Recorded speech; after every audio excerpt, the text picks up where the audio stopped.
सुरासुरा सेवित पाद पंकजा कर विराजत कमनीय पुस्तका विदेश पत्नी कमलासन प्रिया सरस्वती नृत्य तो वाची में सदा वसुदेव सुतं देवं कौशिचाणुरमर्दनं देवकी परमानंदम कृष्णं वंदे जगद्गुरुं मूकं करोति वाचालं पंगुं लंघयते गिरिं यत्कृपातमहं वंदे परमानंदमाधवम्।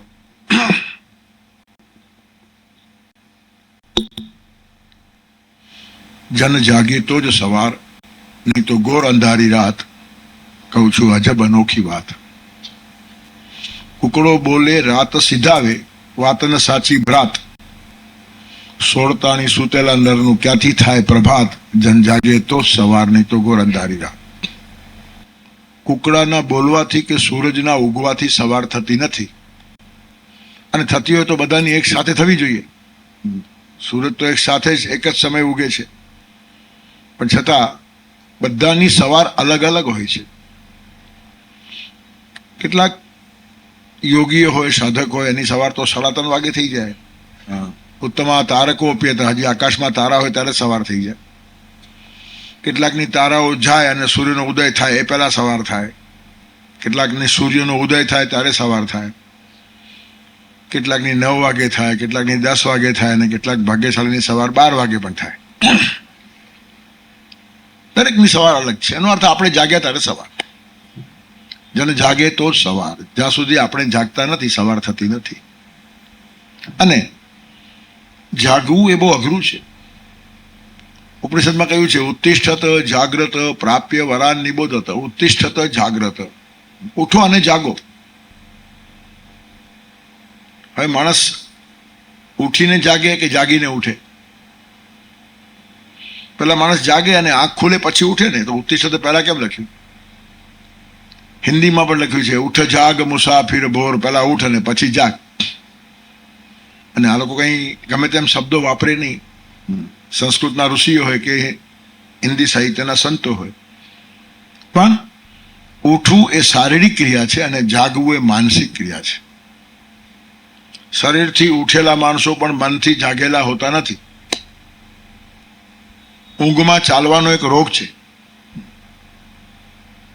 ઘણા માણસોને ખબર નથી પડતી, રાતના બિચારા ઊંઘમાં ઉઠે, રસોડામાં જાય, અડધો લીટર દૂધ પી નાખે, તપેલું પાછું મૂકે, રાતના સૂઈ જાય ને એને પીધું છે એને ખબર નથી। સવારના લોકો દૂધ શોધ્યા કરે, અને બનાવટ નથી, એ ઊંઘમાં જ હોય। ઊંઘમાં જ જાય, રસોડામાં દૂધ પી નાખે, પાછું મૂકે અને પાછું સૂઈ જાય। એનાથી પણ આગળ વધેલા કિસ્સાઓ છે। ઉઠે, પોતાનો બિસ્તર ગોળ કરે, માથા ઉપર લે, બારણું ખોલે, બાર નાકા સુધી ફરી આવે, પાછો આવે, બારણું બંધ કરે, બિસ્તર બિછાવીને સૂઈ જાય, એને ખબર નથી કે આંટો મારી આવ્યો। હવે આ તો એક રોગ છે, પણ આવો રોગ કેટલા બધા માણસોને છે, મોર દેન 90%। આપણા 80 વર્ષ 90 વર્ષ ઊંઘમાં જ જાય છે। એનું કારણ જાગૃતિ વિશેનો વિચાર જ નથી। જાગવું એ કોઈ વિશિષ્ટ ક્રિયા છે, માનવ જીવનનું કોઈ વિશિષ્ટ પ્રયોજન છે, કોઈ વિશિષ્ટ ધ્યેય છે। What I am here for, જીવનનું પ્રયોજન જ ખબર ન પડતા આખું જીવન ચાલ્યું ગયું તો એ ઊંઘમાં જ ગયું કહેવાય। ઊંઘમાં ને ઊંઘમાં બધું જાય। પણ જૂના સાહિત્યમાં એક ગામથી કહેવત છે કે સૂતેલાની ભેંસ પાડો જ જણે। ગામડામાં અડોશ પડોશમાં 2 બહેનો રહેતી હતી અને બંનેને ભેંસને ડિલિવરી હતી।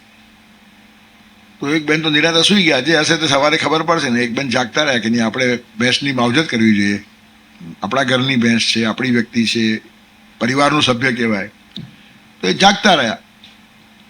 હવે જે બેન જાગતા હતા એની ભેંસને પાડો જન્મ્યો, અને જે સૂઈ ગયા હતા એની ભેંસને પાડી જન્મી, પણ એ તો સૂઈ ગયા હતા।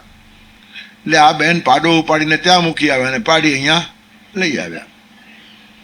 સવારના પહેલા બેન જાગ્યા અને કે કોને ખબર, મારા તો એવા દુર્ભાગ્ય છે કે મારી ભેંસ તો હંમેશા પાડો જ જણે છે। ત્યારે પેલી બાજુવાળી કે સૂઈ જાય તેની ભેંસ પાડો જ જણે। ત્યારે આપણા જીવનમાં આવું જ થાય છે। 80 વર્ષ ગુમાવીને પાડો જણીને ચાલ્યા જઈએ, કંઈ ફલિત થતું નથી, કંઈ સાચું નીકળતું નથી। જન જાગે તો જ સવાર, નહીં તો ઘોર અંધારી રાત। જાગૃતિ એ બહુ મોટી વાત છે। હવે ઊંઘી જવાના ઘણા બધા કારણો હોય છે. સંસ્કૃત સાહિત્ય અદ્ભુત છે, એટલો ખજાનો છે. સંસ્કૃત લોકો ભણતા નથી, એના માટે મારું કંઈ ચાલતું નથી, પણ સૌથી વધારે દુઃખ મને થાય છે એમ કહી શકું. કદાચ દુનિયાભરમાં બીજો માણસ શોધવો પડે કે જેને સંસ્કૃત ના ભણાય એનું આટલું દુઃખ હશે. એનું કારણ થોડો ઘણો એ ખજાનો મેં જોયો છે. જોયો એને ખ્યાલ પણ ના આવે, પણ મેં બી જોયો છે તે બહુ થોડો ઘણો, કંઈ સંપૂર્ણ સાહિત્યનો મારો અભ્યાસ નથી. પણ જે 5-10% પણ જોયું હશે ને તેમાં એવું લાગે છે કે આખો સમાજ આનાથી વંચિત રહે છે. તમે કોઈ પણ વિષય હાથમાં લો, સંસ્કૃત તમારી સાથે આવીને ઊભું રહેશે. સંદર્ભો છે, રેફરન્સીસ છે, ઉદાહરણો છે, ચિંતન છે, મનન છે, શું નથી. એક બહુ સરસ વાત કે છે કે ઊંઘમાં ને ઊંઘમાં માણસ ખલાસ થઈ જાય છે. અને ખલાસ કેમ થાય તેના પ્રકારો કીધા. કેચિદ અજ્ઞાનતો નષ્ટા, કેચિદ નષ્ટા પ્રમાદતઃ, કેચિદ જ્ઞાનાવલેપેન, કેચિદ નષ્ટૈસ્તુ નાસિતા, કેચિદ અજ્ઞાનતો નષ્ટા. કેટલાક તો અજ્ઞાનમાં જ મરી જાય, જાગૃતિ લાવે જ નહીં, જ્ઞાન મેળવે જ નહીં, સત્સંગમાં જાય જ નહીં, વિચાર કરે જ નહીં. આટલું નહીં, આ બધાને બકવાસ અને બોગસ સમજે. આ મૂર્ખાઓ પ્રેમપુરીમાં આટા મારે, આપણને શું લેવા દેવા છે.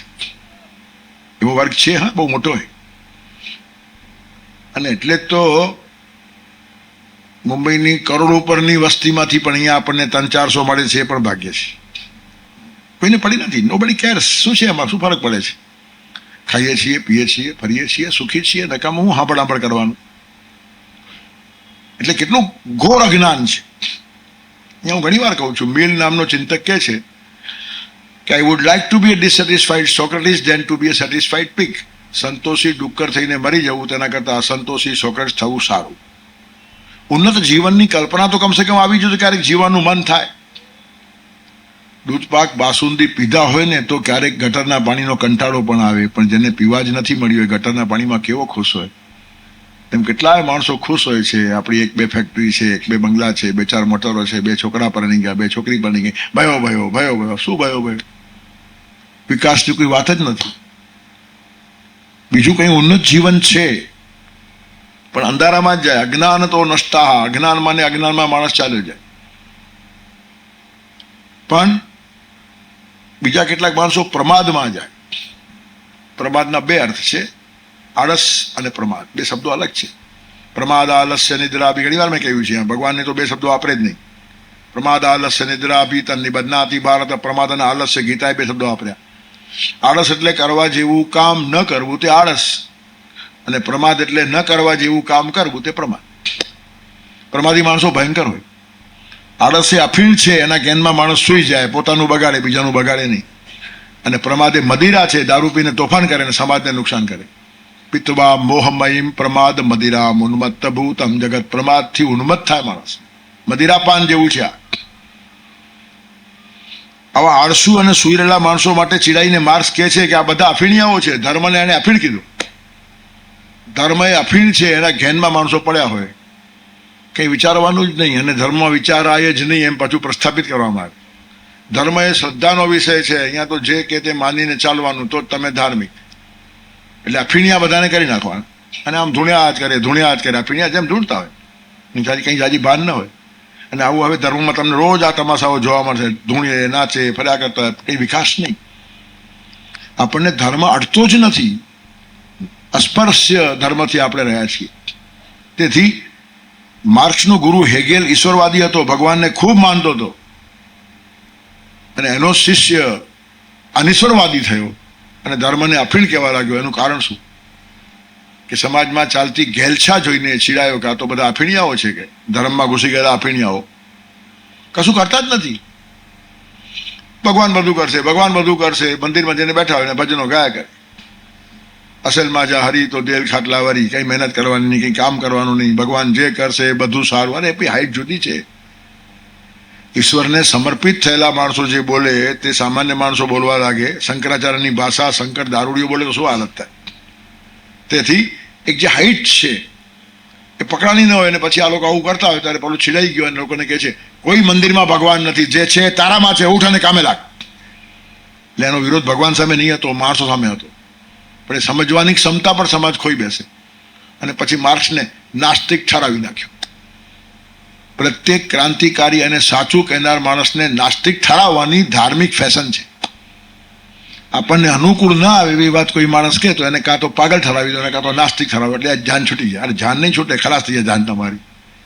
તેથી એ કહે છે કે ભગવાન કરશે ને કયો ભગવાન આકાશમાંથી આવવાનો? તારામાં ભગવાન નથી, તું જ કામે લાગ. તેથી આળસમાં માણસો કરવા જેવા કામો કરતા નથી. અને બહુ સ્પષ્ટ કરવાનું ઘણી વાર કહું છું, કોઈ માણસથી વહેલું ન ઉઠાતું હોય તો એ કે ઉઠવું જોઈએ, મને ખબર છે મારાથી ઉઠાતું નથી, આ મારી નબળાઈ છે. તો એ માણસ એટલો ખરાબ નથી. એનું કારણ એને એમાં દોષ દેખાય છે તો આવતીકાલે ક્યારેક વહેલો ઉઠશે. પણ પ્રમાદી માણસ તો મોડા ઉઠવું એ ભૂલ છે એમ કબૂલ નહીં કરે, મોડા ઉઠવું જ જોઈએ એમ સાબિત કરશે. એ તરત કહેશે કે આપણે સવારના 4 વાગે ઉઠવું જોઈએ એવી ભગવાનની ઈચ્છા હોત તો સૂરજને 4 વાગે નહીં મોકલતે. ભગવાન જો સૂરજને 7 વાગે મોકલતા હોય તો દોઢ ડાયા થઈને 4 વાગે ઉઠવાનું કારણ શું એમ કહીને પોતે સૂઈ જાય અને બીજા 500ને સુવાડી દે. આ ખતરનાક માણસો છે. તેથી જાગૃત ન હોઈએ તો આ બધા નુકસાનો થાય. કેચિત અજ્ઞાનતો નષ્ટા, કેચિત નષ્ટા પ્રમાદત, કેચિત જ્ઞાનાવલેપેન. કેટલાક તો જ્ઞાનના આડંબરમાં ખલાસ થઈ જાય, સમજતા કંઈ ન હોય અને પાછા અમે બધું સમજી ગયા છીએ એમ બોલતા. એનું પ્રતિનિધિ દુર્યોધન છે. જાનામિ ધર્મમ નચ મે પ્રવૃત્તિ, જાનામ્ય ધર્મમ નચ મે નિવૃત્તિ, કેનાપી દેવેન હૃદય સ્થિતેન યથા નિયુક્તો તથા કરો. અમને બધી ખબર છે, એમને શીખવાડો નહીં. ભાષણબાજીમાં કોઈ એમને પહોંચે નહીં. તમે અમને શું સમજાવશો, અમે તમને સમજાવીએ. એમ તો જીવો ને, જીવવાનું નહીં. અમને બધું આવડે છે, અમે બધું જાણીએ છીએ, અમને બધી ખબર છે. આ બોલનારો એક બહુ મોટો વર્ગ હોય છે. ઘણી વાર તો ન સમજતા હોય તોય કીધા કરે. એક બેન પાડોશીને પૂછવા જાય, રસોઈ આવડે નહીં, પછી પૂછે કેટલું મરચું નાખવાનું, કેટલું મીઠું નાખવાનું. પેલા બેન કહે તરત એ તો મને ખબર છે, તો એ પૂછવા હું કામ આવી હતી. કેટલું મરચું નાખવાનું? આટલું. એ તો મને ખબર છે. કેટલું મીઠું નાખવાનું? આટલું. મને ખબર છે. કેટલું પાણી નાખવાનું? તો આટલું. પછી પેલા બેન ચીડાય કે રોજ આવે છે, પૂછી જાય છે ને મને ખબર છે, મને ખબર છે. પછી એકવાર પૂછવા આવ્યા કેટલું મીઠું નાખવાનું, તો કે 1 શેર. હા, નાખ્યું. પછી ઘરમાં લાઈન લાગી ગઈ. તે દિવસે અક્કલ આવી, મને ખબર છે બોલીને કેટલો ત્રાસ થઈ જાય છે. ન ખબર હોય તો કબૂલ કરો તો ક્યારેક જાણવા મળશે. ઉપનિષદ કહે છે અજ્ઞાનમાં જે લોકો ફસાયા છે, અંધકારમાં ડૂબે છે અને જ્ઞાનની રોશનીમાં ફસાયેલા તો મહાઅંધકારમાં જાય છે. તત્ર ભૂયૈવતે તમઃ યો વૈ વિદ્યાયામ રતઃ. કેટલાક અવિદ્યાથી મરે, કેટલાક જ્ઞાનથી મરે. અંધારામાં દેખાતું નથી એમ નહીં સમજતા, રોશનીમાં પણ દેખાતું નથી. રાતના તમે ડ્રાઇવિંગ કરો, સામેથી લાઇટ આવતી હોય ને કંઈ દેખાય નહીં. તેથી કેટલાક અંધારામાં મરે છે અને કેટલાક પ્રકાશમાં મરનારા પણ છે. અને આ બધી ચર્ચાઓ સંસ્કૃત સાહિત્ય કરી રાખી છે. કેચિત અજ્ઞાનતો નષ્ટા, કેચિત નષ્ટા પ્રમાદત, કેચિત જ્ઞાનાવલેપેન. આડંબરમાં ખલાસ થાય, દંભમાં ખલાસ થાય, ખોટું પ્રસ્થાપન કરી લે, ગુરુતા ગ્રંથિમાં ફસાય. અને કેચિત નષ્ટૈસ્તુ નાસિતા. અને કેટલાક નાશ પામેલાઓ વડે નાશ પામે. આ દુનિયામાં કેટલાક નાશ પામે છે અને બીજાને પમાડ્યા વગર રહેતા નથી. એવો પણ એક વર્ગ હોય છે બહુ ચેતવા જેવો. એની પણ એક વાર્તા છે આપણા હિતોપદેશ ને પંચતંત્રમાં. એકવાર એક શિયાળની પૂંછડી ક્યાંક અટકી ગઈ, વાળમાં ને કપાઈ ગઈ. હવે પૂંછડી કપાયેલું શિયાળ બધે ફરતું હોય તો બુઠ્ઠું છે, બાંડું છે એમ લોકો કે શિયાળને. તેથી એ 4-6 મહિના ગુમ થઈ ગયો અને 6 મહિને પાછો આવ્યો ને દેખાયો તો બધાએ પૂછ્યું ક્યાં ગયો હતો? તો કે ફોરેન ગયો હતો. પછી તો હાવભાવ થઈ ગયા, ફોરેન ગયો એટલે પછી પૂછો જ નહીં. આકાશમાંથી ઉતરી આવ્યો જાણે. બધા હાથ જોડવા કે બહુ સારું થયું ફરી આવ્યા, કોકને ચાન્સ મળે આવો તો એમ કે. પછી આમ તેમ જોયું, તમારી પૂંછડી દેખાતી નથી, કપાવી નાખી. ત્યાં ફોરેનમાં શિયાળ પૂંછડી રાખતા જ નથી. આ બધા પૂછડાઓ અહીંયા આપણે પકડ્યા છે આડા આવડા. કેટલા પૂછડા પકડીને બેઠા છીએ. રિવાજો ને રીત રિવાજો ને સંસ્કૃતિ ને ધર્મ ને આ પૂછડામાં આપણો સત્યાનાશ થયો છે. ત્યાંના લોકોનો વિકાસ થયો, એનું કારણ પૂછડું રાખતા જ નથી. અને એ જ મારે લોકોને સમજાવવું છે, એટલે ફોરેનથી ખાસ પાછો આવ્યો છું. એકાદ મિટિંગ રાખી દો. અને જુવાનીઓને આવું ગમે, કંઈ પણ પ્રસ્થાપિત વાત હોય એનું ખંડન કરવાનું, તો લોકો ઉશ્કેરાય, ભેગા થઈ જાય. વડીલો પણ આવ્યા, જુવાનો આવ્યા, મિટિંગ થઈને આ ભાઈ ઊભા થઈ ગયા. પ્રમુખ સાહેબે કીધું આપણા જુવાન ભાઈ 6 મહિના ફોરેન ફરી આવ્યા છે, તેને નવી વાતો જાણીને આવ્યા છે અને ઘણી વાતો આપણને કહેવા માગે છે. તો કે મારે વધારે કંઈ કહેવું નથી, પણ આ બધા પૂછડાઓમાંથી બહાર આવવું જોઈએ. મેં ફોરેનમાં જઈને પહેલી વાત આ જોઈ કે તાના એક પણ શિયાળને પૂંછડી નહોતી. અને મને પણ સારું લાગ્યું. શું કામ હોવી જોઈએ? શું કામની પૂંછડી? ન ગોઈએ ગોપ અને સક્તમ ન ચ દંશ નિવારણે. આટલી અમથી પૂંછડી શિયાળની હોય છે, એનાથી ગોઈએ ગોપ પણ થતું નથી, અને લાંબી પણ છે નહીં, એટલે મચ્છર ઉડાડી શકાતા નથી. આ નકામી જ છે સાવ, કારણ વગરની. અને જે દિવસે આપણા જુવાનિયાઓ ક્રાંતિ કરશે ને બધા પૂંછડી કપાવશે, તે દિવસે આપણો સમાજ આગળ થશે. તાળીઓના ગડગડાટ થઈ ગયા, સર્વાનુમતે વાત કબૂલ થઈ. પણ વૃદ્ધ માણસો બહુ વિવેકી હોય, એમને થયું કે ભાઈ આ પૂંછડી નકામી હોત તો ભગવાન આપે શા માટે? આપણે તો પૂંછડી ઉગાડી નથી ને, ત્યારે આપનાર તો ભગવાન છે, અને આ વળી કાપવાની વાત કરે છે. પછી એમણે અક્કલ ચલાવી, અને એક વૃદ્ધ પુરુષ ઊભા થઈ ગયા કે આમની વાત સાંભળીને મને આનંદ થયો. આપણે ક્રાંતિ કરવી છે, આપણે આગળ જવું છે. ફોરેનમાં લોકો પૂંછડા કપાવી નાખતા હોય તો આપણને કપાવી વાંધો નથી, અને તમે જરાય ફિકર નહીં કરતા, પ્રેમથી કપાવી નાખજો. એનું કારણ, કપાવી નાખ્યા પછી તમને જો એમ લાગે કે આ કપાવવાની ભૂલ થઈ ગઈ, પૂંછડી કપાવવા જેવી નહોતી, તો હું પાછું ચિટકારી આપીશ, કારણ કે મારી પાસે એવું સોલ્યુશન છે. આટલું સાંભળતા આ કપાયેલો શિવાળ જ એના કાનમાં પૂછે છે, કયું સોલ્યુશન છે? મારે પણ પૂંછડી પાછી લગાડવી છે. ત્યારે કાકા કે જુઓ, આ મારો બેટો કાનમાં કહે છે, એની કપાઈ ગઈ છે ને આપણા બધાની કપાવી નાખી. આ ધંધો સમાજમાં ચાલે છે. ફસાયેલા માણસો બીજાને ફસાયા વગર રહેતા નથી. નાક કપાયેલા માણસો નકટાઓનો સમાજ ઉભો કરે છે. જેનું નાક કપાઈ જાય ને, એ બધાના નાક કપાય એનું સારું લાગે, કારણ કે આખો સમાજ જ નકટાઓનો છે. કોઈ માણસ પોતાનો સાચો અનુભવ બીજાને કહેતો નથી, કારણ કે હું ફસાયો ને આ કેમ બચી જાય? કેચિત નષ્ટૈસ્તુ નાસિતા. નાશ પામેલા માણસો બીજાને પણ નાશ પામાડે. વર્ષો પહેલા એક ગામના કેટલાક માણસો જંગલમાં ગયા અને ત્યાં કંઈ રમતા હતા. તો ત્યાં એક ઝાડ હતું જૂનું વટવૃક્ષનું, એમાં પેલી બખોલ જેવું હતું, એમાં ગણપતિની મૂર્તિ હતી. હવે હવાવાળું અપૂજ્ય ગણપતિ, બધું ઝાડાઓ બાજી ગયેલા અને બધું અસ્તવ્યસ્ત હતું. પણ છોકરાઓ અટકચા. એક છોકરાએ ગણપતિની નાભીમાં આંગળી નાખી. હવે ત્યાં વીછી બેઠેલું, એને વીછીએ ડંખ મારી, અને એટલી પીડા થઈ, એને આંગળી ખેંચી લીધી, આમ બંધ કરી. પણ પછી એને એમ થયું કે મને બહુ પીડા થઈ, એમ કહીશ તો આ પીડાનો લાભ બીજાને મળશે નહીં. આપણને જે લાભ મળ્યો તે બધાને મળવો જોઈએ ને. કે હા હા હા, શું ઠંડક છે અંદર, તો કેવું પડે. એ તો જે અનુભવે એને ખબર પડે. એટલે બીજાએ આંગળી નાખી, એને બી ડંખ લાગ્યો. હવે એ સમજી ગયો શું કરવા જેવું છે, તો બાકીના બે બચી જશે. એટલે કીધું હા હા, ખરી વાત છે, અદ્ભુત ઠંડક. મેં તો જિંદગીમાં આવી ઠંડક અનુભવી જ નથી. એટલે ત્રીજાએ હાથ નાખ્યો, એને બી ડંખ લાગ્યો. અરે ફ્રીજમાં આંગળી નાખ્યો ને એવું લાગે છે, બધું અંદર કુલ કુલ કુલ એકદમ ઠંડુ જ છે. કુલ છે, અનુકૂળ છે, માણવા જેવું છે. એને ડંખ લાગ્યો. ચોથાએ હાથ નાખ્યો, એને થયું હવે કંઈ કહેવા જેવું નથી, બધાએ માર ખાધીને આપણે પણ ખાધી. બિલકુલ એસી રૂમમાં હોય અને ઠંડક કેવી થાય એવી લાગે છે. બસ આ ધંધો સમાજમાં ચાલે છે. જે માણસો છેતરાઈ જાય છે, ઠગાઈ જાય છે, મૂર્ખા બને છે, તેનામાં કહેવાની હિંમત નથી. અને કાં બીજો બી આપણા જેવો થાય તો સમદુખિયા આનંદ માણી શકીએ. રમેશ નાપાસ થઈને ઘરે આવ્યો. એના બાપાએ પૂછ્યું, રમેશ તારું શું થયું? તો નાપાસ થયો એમ કહેવાની હિંમત નહોતી. એટલે એને શું કીધું? Suresh also fails. સુરેશ પણ નાપાસ થયો, હું એકલો નહીં. એટલે આપણા જેવો બીજો છે તો મજા આવે. અને આમાં ને આમાં જ્ઞાતિ ખલાસ થાય, સમાજ ખલાસ થાય, રાષ્ટ્ર ખલાસ થાય. જાગૃતિ આવતી જ નથી. અને કોઈ જગાડનાર પ્રયત્ન કરે તો કાં તો એને ગાંડો ઠરાવવાનો, કાં પાગલ ઠરાવવાનો, કાં મૂર્ખ ઠરાવવાનો. એ બધા પ્રયત્નો શરૂ થઈ જાય. કેચિત અજ્ઞાનતો નષ્ટા, કેચિત નષ્ટા પ્રમાદતઃ, કેચિત જ્ઞાનાવલેપેન, કેચિત નષ્ટૈસ્તુ નાસિતાઃ. ઊંઘતા માણસો અમે જાગીએ છીએ આ ભ્રાંતિમાં ઘણી વાર હોય છે. હું મને અજાણ્યો લાગુ, મારી ઓળખ સૌથી માગું. ઘોર ઊંઘમાં સૂતો તો એ કહેતો સૌને જાગું, હું મને અજાણ્યો લાગુ. બધા શ્રોતાઓ સાંભળવા બેઠા ને, એમાં એકાદ માણસને ઊંઘ આવી જાય, થાય ક્યારેક. પછી બાજુવાળો હલાવે, કેમ ઊંઘે છે? હા ના, જાગું છું ને. હવે ધરાર ઊંઘતો હતો, કંઈ ખબર ન હોય. પણ ઊંઘતો માણસ હું ઊંઘું છું એમ કોઈ દિવસ કબૂલ કરે નહીં.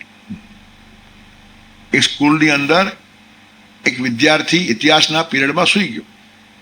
શિક્ષકને બહુ દુઃખ થયું કે વાર્તાની જેમ ઇતિહાસ કહું છું, રાત રાત મહેનત કરું છું, સારી નોટ્સ કાઢું છું, સારી રીતે ભણાવું છું, અને આવી રીતનો ક્લાસમાં વિદ્યાર્થી સૂઈ જાય. જે મહેનત કરે ને તેને ખબર પડે. અરસિકેશુ કવિત્વ નિવેદનમ શિરસી માલિક માલિક માલિક. ત્યારે નિષ્ઠાવાન શિક્ષક, પ્રામાણિક શિક્ષક, રોચક રીતે ભણાવનાર શિક્ષક એના વર્ગમાં વિદ્યાર્થી ઊંઘે ત્યારે જઈને એને હલાવ્યો, કેમ એલા સૂએ છે? નાના સાહેબ જાગું છું. જાગે છે તો બોલ જોઈએ, બાબરને કોણે માર્યો? એને કંઈ ખબર નહોતી શું વિષય ચાલે છે. એને હાથ જોડ્યા, સાહેબ મેં નથી માર્યો. એને એમ ક્લાસમાં કોઈએ માર્યો છે ને કહું મારું નામ લેવા દે વગર આવે છે. વધારે શિક્ષકને વધારે દુઃખ થયું કે તો જાગું છું કે છે, પત્તો કશો નથી, બાબરને કોણે માર્યો તો કે મેં નથી માર્યો. કે તારા બાપુજીને કાલે બોલાવો, મારે વાત કરવી પડશે. બીજે દિવસે બાપુજી એના આવ્યા, શિક્ષક મારો છોકરો જુઓ આ ક્લાસમાં ઊંઘે છે, પાછો જાગું છે એમ કે છે. એક સામાન્ય પ્રશ્ન પૂછ્યો, બાબરને કોણે માર્યો? તો કે છે મેં નથી માર્યો. તો બાપા કહે છે સાહેબ મારો દીકરો ભણવામાં નબળો હશે, ક્યારેક સૂઈ જતો હશે, પણ બાબરને મારે નહીં, ક્લાસમાં બીજાએ માર્યો હશે, તપાસ કરો. હવે શું કહેવાનું? કેટલી ભયંકર ઊંઘ છે. શિક્ષક માથું કૂટે છે કે આ બધા જ ઊંઘમાં છે તો હવે મારે કેવી રીતનું કેમ ભણાવવાનું? તેથી હું મને અજાણ્યો લાગુ, મારી ઓળખ સૌથી માગું, ઘોર ઊંઘમાં સૂતો તો એ કહેતો સૌને જાગું, હું મને અજાણ્યો લાગુ. કેટલી બધી ઊંઘ બધી જ બાબતોમાં આપણા જીવનમાં છે. સ્નેહ થકી મૈત્રી બંધાતી 40 પગલા 7 પગલા જાગૃતિપૂર્વક ચાલો તો જિંદગી ભરનો સથવારો થઈ જાય. સપ્તપદીનો આ તો અર્થ છે.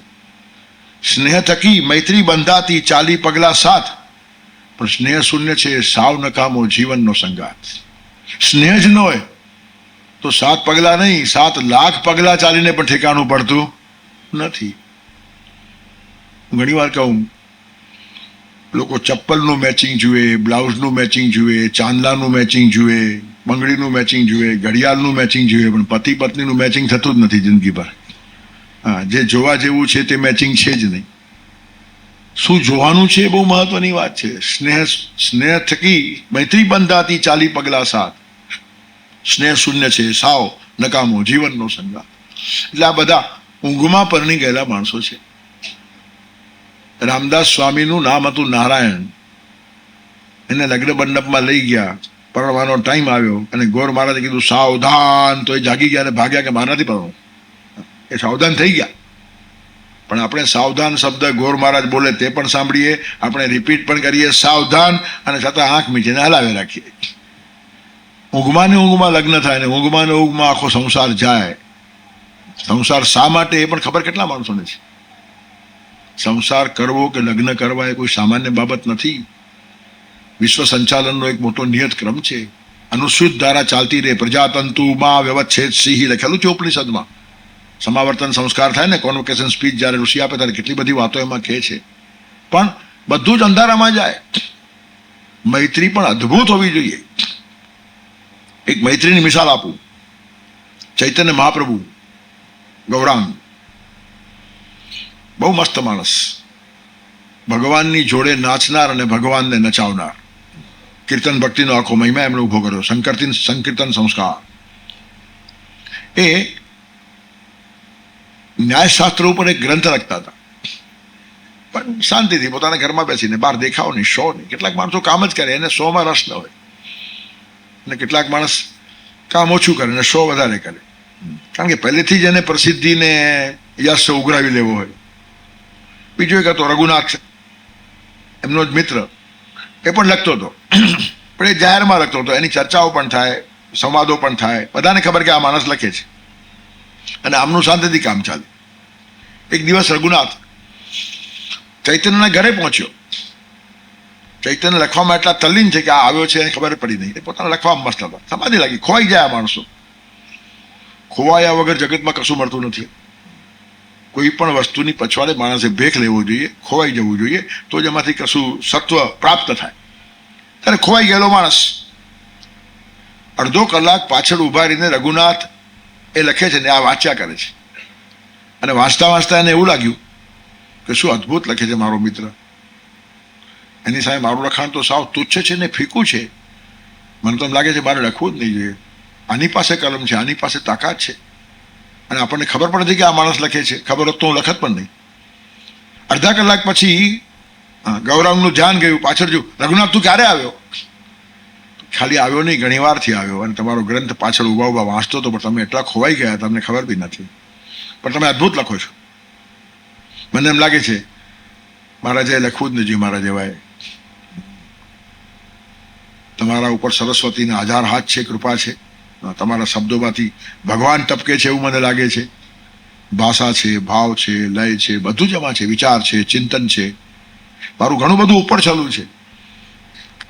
ચૈતન્ય મહાપ્રભુ કે એવું કંઈ નથી. દરેકની પોતાની એક પદ્ધતિ હોય છે. ભગવાન અને આત્મા તો આકાશ જેવા વ્યાપક છે, જેમાં બધાને ઉડવાનો અવકાશ છે. એમાં ચકલી પણ ઉડે, કોયલ પણ ઉડે, ગરુડ પણ ઉડે, અને બધાનું સારું હોય.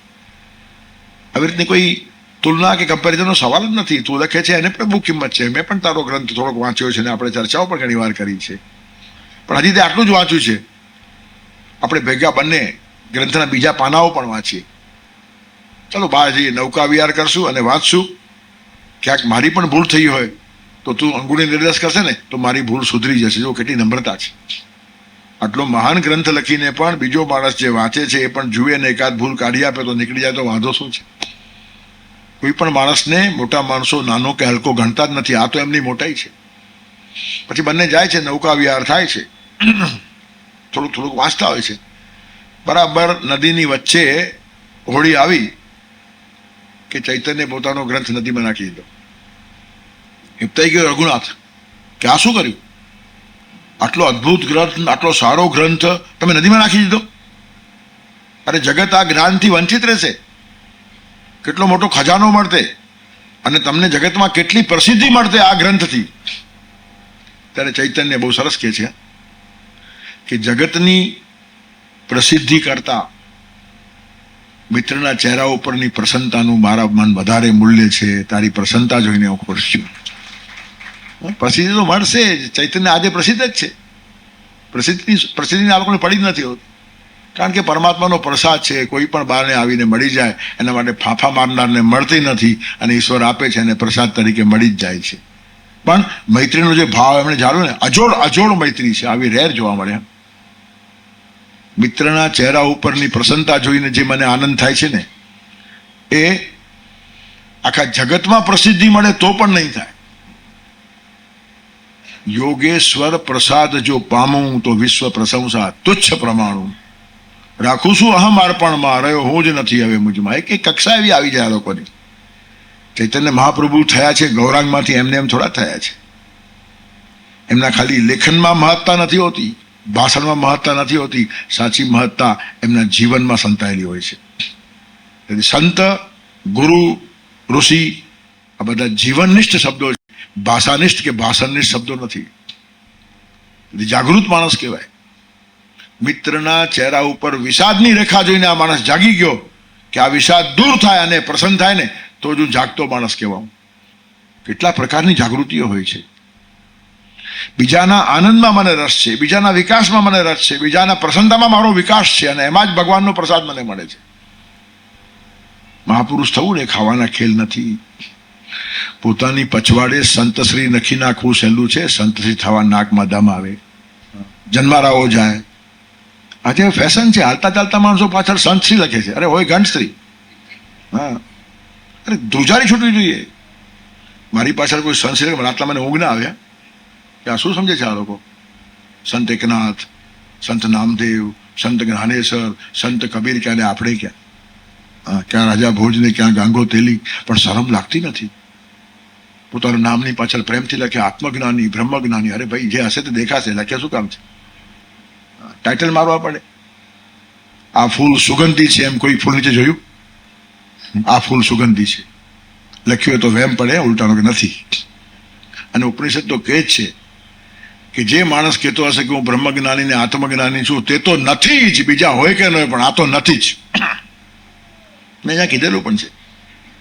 જનક રાજાએ 1000 ગાયો ઊભી રાખેલી, સોનાના શિંગડાવાળી, અને જાહેર કર્યું સભામાં કે જે બ્રહ્મજ્ઞાની હોય, આત્મજ્ઞાની હોય તે આ ગાયો લઈ જાય.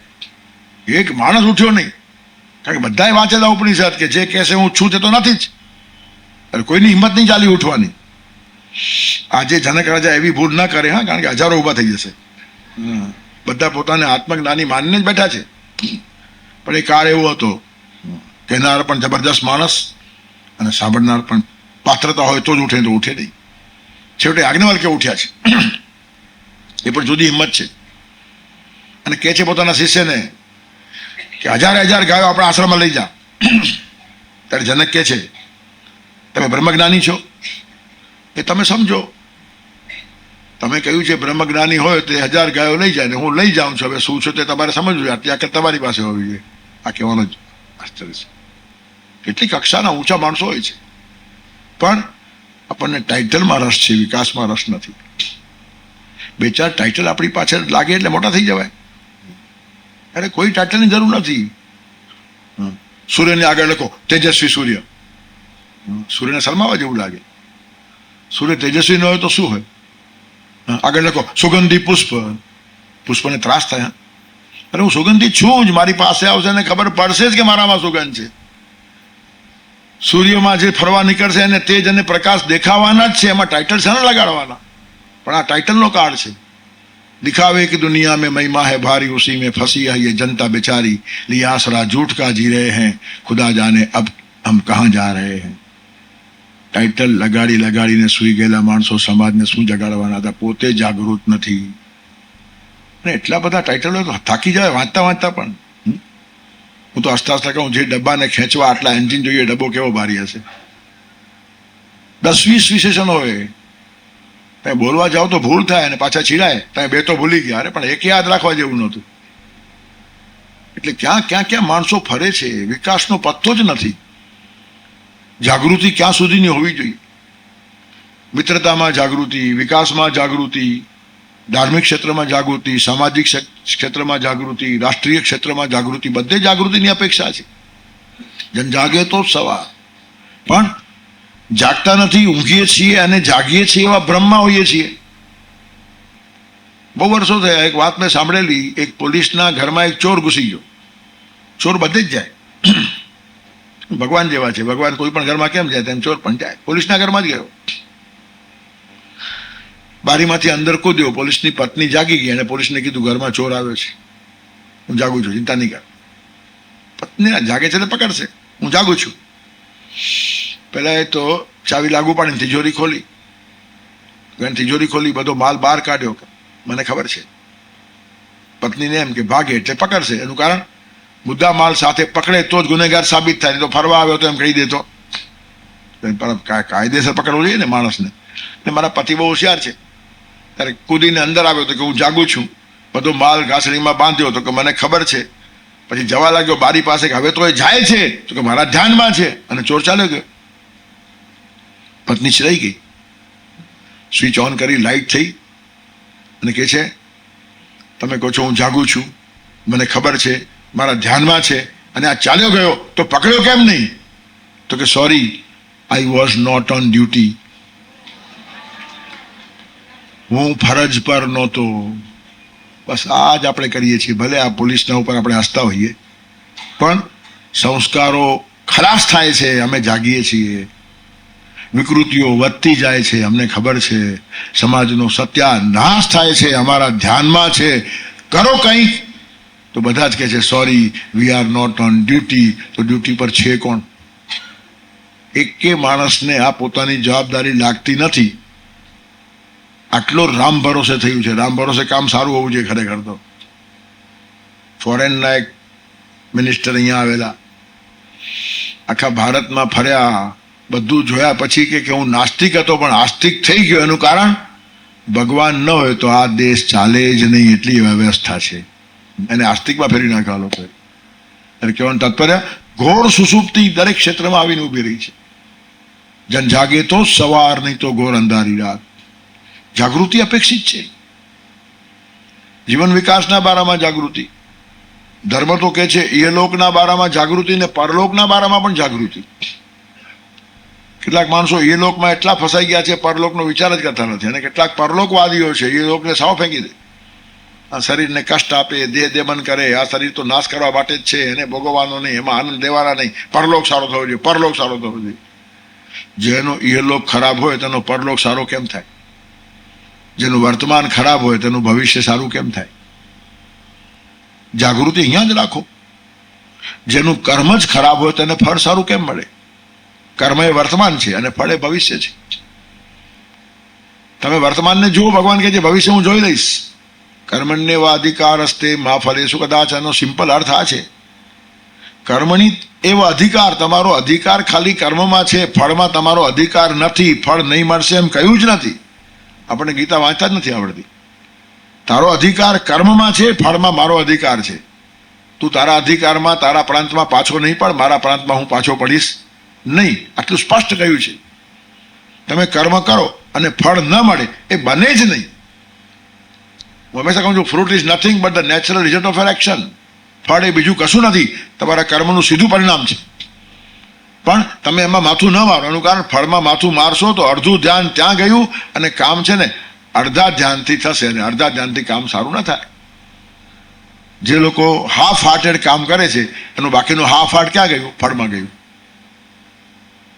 ચિત્રકાર ચિત્ર દોરતી વખતે એને સમાધિ લાગે, પણ તે જ વખતે આ ચિત્રને એવોર્ડ મળશે કે નહીં, કેટલો પુરસ્કાર મળશે, મન ત્યાં ગયું તો પીછી આડી અવડી ફરે.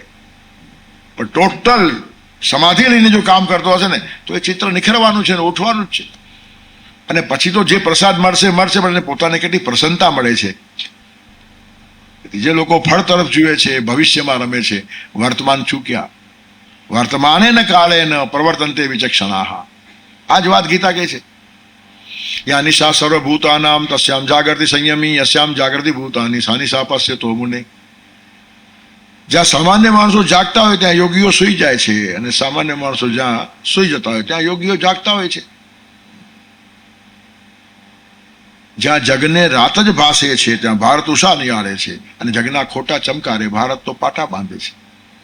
યોગીઓ બીજા માણસો જાગે ત્યારે સૂઈ જાય અને બીજા સૂતા હોય ત્યારે જાગે. હવે આનો જો ફિઝિકલ અર્થ લો, ભૌતિક ખાલી અર્થ લો, તો બધા રાત પાડીમાં કામ કરનારને યોગી કહેવા જોઈએ. એનું કારણ બધા સૂઈ જાય ત્યારે આ જાગતા હોય. આટલો સિમ્પલ અર્થ છે ગીતાનો. સામાન્ય માણસો કર્મના બારામાં સૂઈ જાય છે અને ફળના બારામાં જાગતા હોય છે, જ્યારે આ યોગીઓ કર્મના બારામાં જાગતા હોય છે, ફળના બારામાં સૂઈ જાય છે. સામાન્ય માણસો વર્તમાનમાં સૂતા હોય છે ને ભવિષ્યની ચિંતા કરતા જાગતા હોય છે. આ માણસો વર્તમાનમાં જાગે છે, ભવિષ્ય પોતાની મેળે એનો ક્રમ સાચવી લેશે, આટલી ખબર છે. અને એ વાત ગીતામાં કહેતા પહેલા ભગવાને પોતાના વર્તનથી સમજાવી છે. ચાતુર્માસમાં ભગવાન સૂઈ જાય છે એનો અર્થ શું? અષાઢી એકાદશીએ ભગવાન સૂઈ જાય અને કારતક એકાદશીએ પાછા ઉઠે. હવે આ 4 મહિના ભગવાનથી સુવાય ખરું? વરસાદ પાડવાના દિવસો છે, આમાં તો ભગવાનને ઓવરટાઈમ કામ કરવું પડે, સૂઈ કેમ જાય? અને એ જ ટાઈમે 4 મહિના ભગવાન સૂઈ જાય છે. એ વાત જે ઊભી કરી છે ને, એમાં એક સરસ વાત શાસ્ત્રકારો આપણને સમજાવવા માંગે છે કે 4 મહિના કૃપા વર્ષાવ થયો ભગવાનનો, એના કારણે ખેતરમાં સરસ પાક થયો, ખેડૂતના શ્રમને યશ મળ્યો. ખુશ થઈને દિવાળીના ટાઈમે ખેડૂત ભગવાનના મંદિરમાં જાય, ભગવાન તમે કૃપા કરી, વરસાદ પડ્યો તેથી હું આવો સમૃદ્ધ થયો છું. ત્યારે ભગવાન હસતા હસતા કે નહીં, તારી મહેનતનું ફળ છે. હું તો 4 મહિના સૂઈ ગયો હતો, પૂછને શાસ્ત્રકારોને હું ક્યાં હતો. એટલે યશ લેવાની તૈયારી નથી. કામ કરવું અને યશ ન લેવું એ ભગવાન કરી બતાવે છે અને આપણને કરવાનું કહે છે, પણ આપણને ફાવતું નથી. આપણે બીજાને યશ આપતા જ નથી, બીજાનો યશ ખાઈ જઈએ છીએ. આપણે પારકા પૈસા પચાવી પાડીએ છીએ, પારકી પ્રસિદ્ધિ પચાવી પાડીએ છીએ, પારકો યશ પચાવી પાડીએ છીએ, પારકી મહેનત પચાવી પાડીએ છીએ. એમાં કેટલા જાગૃત છીએ. દક્ષ ન રહેવું જોઈએ ત્યાં દક્ષ છે, અને દક્ષ રહેવું જોઈએ ત્યાં દક્ષ નથી. જાગૃતિ ક્યાં હોવી જોઈએ? પરદાર વિત્ત હરણે સર્વેપી દક્ષો જનઃ વિપ્રોસ્મિન નગરે મહાન કથયતામ તાલદ્રુમાણામ ગણ કો દાતા રજક દદાતિ વસનમ પ્રાતર્ગૃહિતવાનિસી કો દક્ષ પરદાર વિત્ત ગ્રહણે સર્વેપી દક્ષો જન કસ્માત જીવસી હે સકે વિષકૃમિ ન્યાયેન જીવામ્યહમ. એક માણસ પ્રવાસમાં હતો અને ગામમાં ગયો હતો. કોઈકના ઘરે ઉતરીએ તો, મોટા માણસના ઘરે ઉતરીએ તો બોજો ન થાય, એટલે કુવા ઉપર પાણી ભરતા એક બ્રાહ્મણને પૂછ્યું, વિપ્રોસ્મિન નગરે મહાન કથયતામ, હે વિપ્ર, હે બ્રાહ્મણ, આ ગામમાં મોટો માણસ કોણ છે? કે મોટો માણસ કોઈ નહીં, તાળનું ઝાડ મોટું છે આ ગામમાં, એના સિવાય કોઈ મોટો માણસ મળશે નહીં. વિપ્રો નગરે મહાન કથયતામ, તો કે તાલદ્રુમાણામ ગણ. તું સમજો નહીં, મોટો એટલે દાતા. 5 પૈસા ખર્ચીને રાજી થાય એના ઘરે જવાય. જેનો હાથ ટૂંકો એના ઘરે જવાનું શું? કંજૂસ માણસ હોય. 2 રોટલી પીરસ્યા પછી પૂછે, હજી અડધી મૂકું? એટલે 5 મૂક ને. કેટલાક માણસો હાથ વડે જ નહીં, મૂકું. એના ઘરે એના ઘરને પડતું મૂકવાનું મન થાય, કારણ કે ખવડાવવાની વૃત્તિ જ ન હોય. તેથી દાતૃત્વ કોનામાં છે? મોટો એટલે આમ લાંબો નહીં, તારનો ઝાડ નહીં, કો દાતા. તો કે એક જ વખત દાસ, દા એટલે આપવું.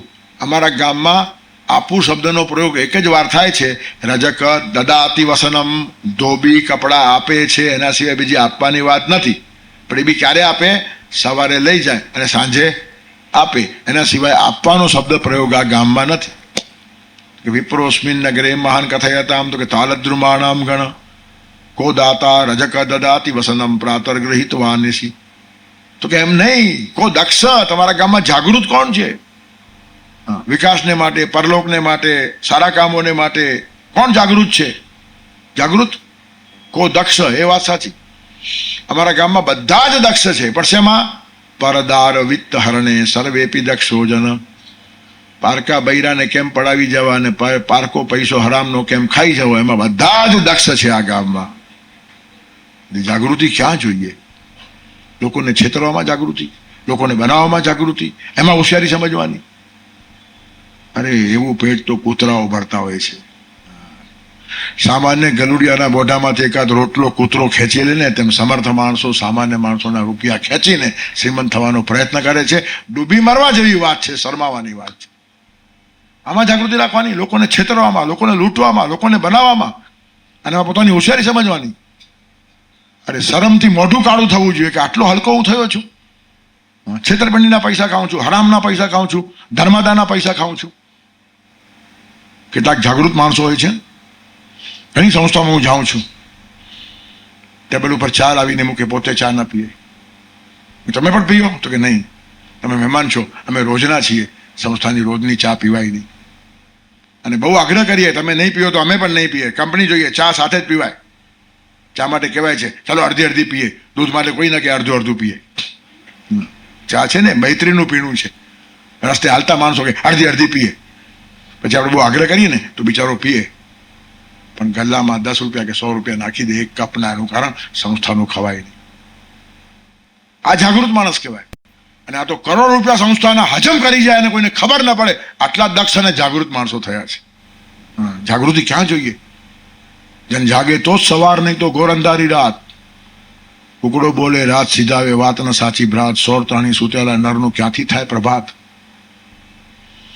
પ્રેમળ પાવક 5 જનોનો પ્રેમળ હો સંગાત. ભાવ સન્ય સૌ ભીડ નકામી, વથા બધીએ જમાત. સાચા 5 માણસો જાગતા હોય તો રાષ્ટ્રનો વિકાસ થાય. ખાલી ટોળાઓથી શું થાય? તત્વનિષ્ઠાહીન લોકો છો ને બહુ ટોળે મળે. ભેંસ આગળ ભાગવત વાંચવાથી કૌને શું વળે. ટોળાઓ એ જાગૃતિ નથી.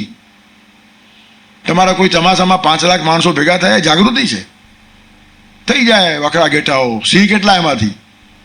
બાકર બચ્ચા લાખ, લાખે બિચારા, સિંહણ બચ્ચું એક હજારા. કોઈ પણ સંસ્થાને પૂછો તમારા સિંહ કેટલા પાક્યા? 5 લાખ લોકો, 10 લાખ લોકો, 50 લાખ, કબૂલ. 5 સિંહ બતાવો, ક્યાં છે? જાગતા માણસો છે. અરે હાક મારે તો ભગવાનને આવવું પડે એવા માણસો કેટલા તમારા ટોળામાં? બકરા જેવા બે કરતા ફરતા હોય. સિંહ સૂતને બકરા રૂપે જ્યારે બે કરતા જોયા, ત્યારે સત્ય હકીકત કહું છું કે ઈશ્વરને મેં રડતા જોયા. બકરાઓના ટોળાથી લોકો ખુશ થાય છે. આ જાગૃતિ નથી, આ ઘોર સુસુપ્તિ છે. સુવાડી દેવાનું પાપ છે. શૌર્ય સિંહતણું બકરામાં ભરવું છે. મારે ગીત અનોખું એક ગાવું છે. તેથી એ તાકાત હોવી જોઈએ જાગૃત માણસમાં, જેની વાત સાંભળીને બકરામાં પણ સિંહત્વ નિર્માણ થાય. પણ અહીંયા તો ડર અને ભય એવો ઉભો કરવામાં આવે કે સિંહ હોય તે પણ બિચારા બકરા બની જાય. આખો સમાજ અને આખું રાષ્ટ્ર બકરા જેવું થયું છે. એ પ્રત્યક્ષ દેખાય છે. એટલે હું બોલું છું, આ બધી જાગૃતિ આપણે ખાલી સવારના ઉઠ્યા અને ચા પીધી એટલે જાગ્યા માની લઈએ છીએ. ક્યાં છે જાગૃતિ? સ્કૂલમાં જાગૃતિ નહીં, કોલેજમાં જાગૃતિ નહીં, મંદિરમાં જાગૃતિ નહીં, બજારમાં જાગૃતિ નહીં, જીવનમાં જાગૃતિ નહીં, સંસ્થાઓમાં જાગૃતિ નહીં. માણસો બાંધવાની તૈયારી જ નથી, મકાનો બાંધવામાંથી ઊંચા જ નથી આવતા, પથરા જોડે માથું ફોડીએ છીએ. કેટલી સંસ્થા ઊભી થઈ ગઈ છે, માણસો ઊભા થયા.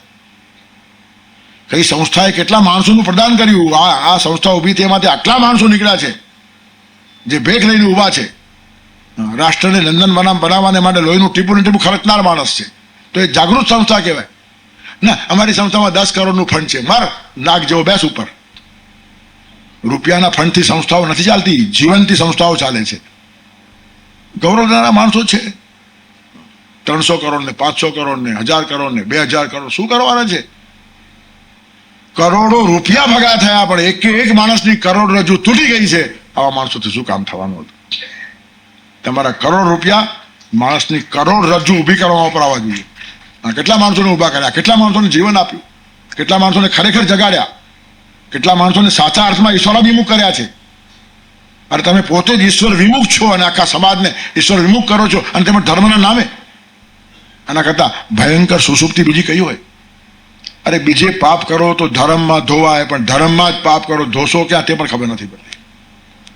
અન્ય ક્ષેત્રે કૃતમ પાપમ તીર્થક્ષેત્રે વિનશ્યતિ, તીર્થક્ષેત્રે કૃતમ પાપમ વજ્રલેપો ભવિષ્યતિ. કેટલી ઘોર સુસુપ્તિ છે. અને નેતૃત્વ જે દેશનું સૂઈ ગયું હોય તેની પ્રજા જાગે ક્યાંથી? એક જાગતો માણસ બીજાને ઉઠાડ્યા વગર રહે જ નહીં. તમે કોઈ દિવસ ભૂલે ચૂકે વહેલા ઉઠી જાઓ ને તો જોજો ઘરમાં બીજાને સુવા નહીં આપો. કંઈક અવાજ કરશો કે ક્યારે ઉઠે, ખોટા ખોટા ખોખારા ખાય, કાના વગરનું બહાનું ખોલે, કંઈ થાળી વાટકા ફટકારે. એનું કારણ જાગતો માણસ બીજાને સુવા ન દે. ભૌતિક રીતે પણ તેમ જે સાંસ્કૃતિક, નૈતિક, આધ્યાત્મિક જે જાગેલો છે ને એ જગાડ્યા વગર રહે જ નહીં. એટલે સંતો ફરતા હતા ને વાતો કરતા હતા. એટલે શું પડી છે એ લોકોને? આપણે જે નાનકડા લેવલ ઉપર કરીએ છીએ કે જાગ્યા એટલે બીજાને ઉઠાડીએ, તો આ લોકો તો એટલા બધા જાગી ગયા છે કે એ જાગૃતિ બધામાં લાવવા માટે આ લોકો દોડે છે. લોકોને શું પડી છે? લોકો શું એની પ્રશંસા કરવાના હતા? યાજ્ઞવલ્ક લોકોની પ્રશંસા માટે દોડ્યા નથી.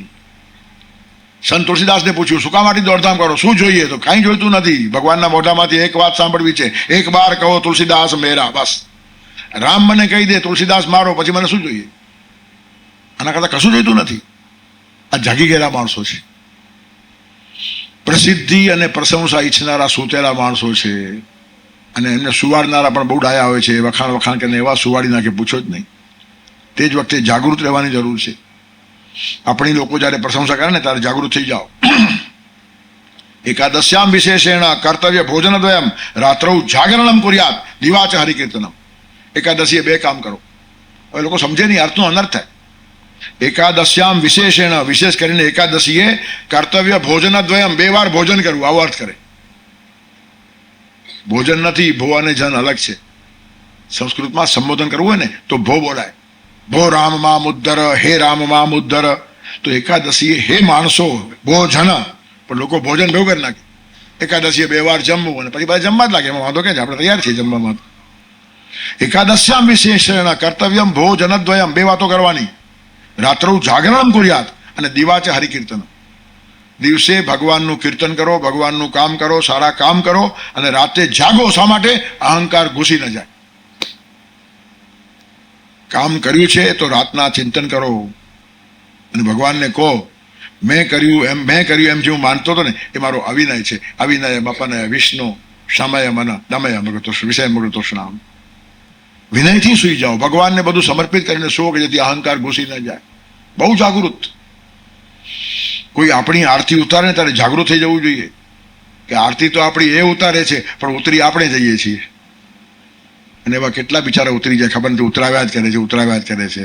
સમાજે ઉતરી જાય અને ઉતારનારો ઉતરી જાય. કોઈ આપણી આરતી ઉતારે ને તો તમે પણ ઉતરી જાઓ અને એના ભેગા ભગવાનની આરતી ઉતારો. એ ચડવાનો રસ્તો છે, ઉતરવાના રસ્તા ઘણા છે. જાગૃત માણસ એ છે જે પોતે લોકો ભેગો ઉભો રહે અને ભગવાનની આરતી ઉતરાવે, પોતાની આરતી ન ઉતરાવે. એમાં અહંકાર પોસાય છે. ખબર નહીં પડે. આજે તમે નમ્ર પણ હશો પણ આવતીકાલે બગડશો. પછી એમ થાય આટલા બધા લોકો મારી આરતી ઉતારે, કોઈ જેવો તેવો છું છે નહીં, પણ હવે થવાનું છે. એ રસ્તો શરૂ થઈ ગયો. અહંકાર એ પતનની પાયલટ કાર છે. જાગૃત ન હોય તેને અહંકાર આવી જ જાય અને અહંકાર માણસને પાડ્યા વગર રહે જ નહીં. અને અહંકાર કયા બારને ઘૂસે ખબર પણ ન પડે. નમ્રતાનો 100 અને અહંકાર ભયંકર. એક ભાઈ મંદિરમાં લાંબા થઈને સુઈ ગયા, સાષ્ટાંગ પ્રણામ. મને થયું બહુ મોટો માણસ કહેવાય, આટલો મોટો છે ને આમ લાંબો થઈને સૂઈ ગયો, સંકોચ નથી, કપડાની પરવા નથી, આમ તેમ. મેં એક ભાઈને કીધું કે સારું કહેવાય, આજે આ જમાનામાં પણ જો આવા માણસો છે. મને કે જોયા કરો, શાંતિ રાખો, બહુ ઉતાવળા થાવ નહીં, તમે બહુ ભોળા છો. કેમ? જુઓ આ સૂઈ ગયો છે ને, 50-100 માણસ જોશે નહીં ત્યાં સુધી ઉઠશે નહીં. કારણ કે હું કેવો નમ્ર છું એ પણ દેખાડવા માંગે છે આ માણસ. મતલબમાં સુસુપ્ત માણસ, જાગેલો માણસ નથી. જાગેલો માણસ 12-100 કરે જ નહીં. ભાગને પગે તારા ભગવાનને ઘરે જઈને મંદિરમાં જઈને લાંબો થઈને કામ સુવે છે. મને મંદિરમાં બહુ લાંબા સુંદરના માણસો ગમતા નથી. 100-200 માણસો જુએ તો સુવાની મજા આવે. તો ઘરમાં ભગવાન નથી, લાંબો થા ત્યાં. અને અહીંયા આમાં જાત જોડ પ્રેમથી. પણ અહીંયા લાંબો થાય તો જ લોકોને થાય કે નહીં આ પહોંચી ગયો, ક્યાં ગયો. તેથી કેટલું આપણી પોતાની જાતને આપણે બનાવીએ છીએ ને, એ જાગૃતિ ન હોય તો પતનના બધા રસ્તાઓ ખુલ્લા છે. તેથી જન જાગે તો જ સવાર, નહીં તો ઘોર અંધારી રાત. કુકડો બોલે રાત સિધાવે, વાત ન સાચી ભાત. દિલમાં જો દીવો પ્રગટે તો રોજ દિવાળી. અંદર દીવો પ્રગટવો જોઈએ. દિવાળીના બહાર દીવા પ્રગટે છે, સત્સંગમાં અંદર દીવો પ્રગટે છે. અને એટલે તુકારામ કહે છે કે સાધુ સંત યેતી ગરા તો છે દિવાળી દશરા. એક સત્સંત, સાચો સંત તમારા ઘરે આવે ને એ ખરી દિવાળી છે. એનું કારણ એ જે દીવો પ્રગટાવશે તે અંદર જે 12 મહિના પ્રગટતો રહેશે. દિવાળીના દેવતા દીવડા તો એક દિવસ પ્રગટે પછી બુજાઈ જાય. કે દિલમાં જો દીવો પ્રગટે તો રોજ દિવાળી બ્રાત. અને શુભ બુદ્ધિ વર્જિત જીવનમાં હોળી છે દિન રાત. કહું છું અજબ અનોખી વાત, જન જાગે તો જ સવાર. સત્કર્મોથી મળે પાલખી. સારા કામ કરે ને એને પાલખી મળે. સત્કર્મોથી મળે પાલખી, ઠાઠડી નહીં તો ભ્રાત. એક પ્રકાશ દિવાળી કરો, બીજી હોળીની આગ. સારા કામ કરે એને પાલખી મળે, અને ઠાઠડી તો બધાને જ ઉપડે છે. મોટા મોટા નામ વાળાઓની પણ નનામીઓ નીકળતી હોય છે. તેથી ઠાઠડી બધાની નીકળે, પાલખી કોકની નીકળે જે જાગૃત થઈને જીવંત જીવન જીવી ગયો છે. આજે ઘણી બધી પાલખીઓ નીકળે છે, પણ શા માટે નીકળે છે ખબર છે? કેવું ઉન્નત જીવન હોય,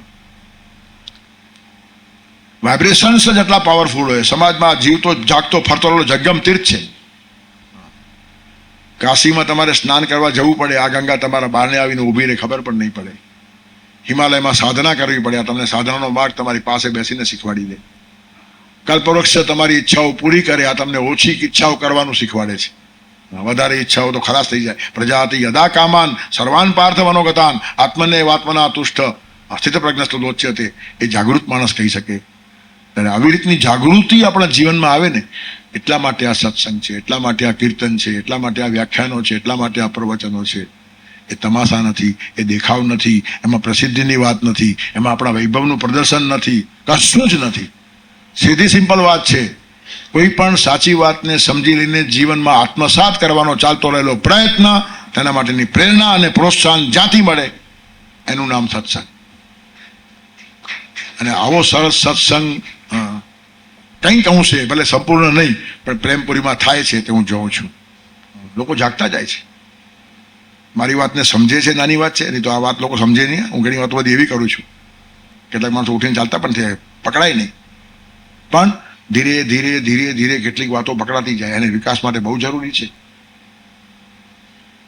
હું જે કહી જાઉં છું એ કહી જાઉં છું. મને મારી ઉંમર 70 થઈ જાય, વધારે એટલા માટે કહું છું કે હવે જે 2-4 વર્ષે સાચું કહી તો નાખું, પછી જે થાય તે થાય. હા, ભગવાનને તો કહીશ ને કે હું સાચી વાત કહીને આવ્યો હતો, જગાડવાનો પ્રયત્ન કર્યો હતો. હવે કોઈ ના જાગે તો ના જાગે. કેટલાક ભાગ્યશાળી ના પણ જાગે.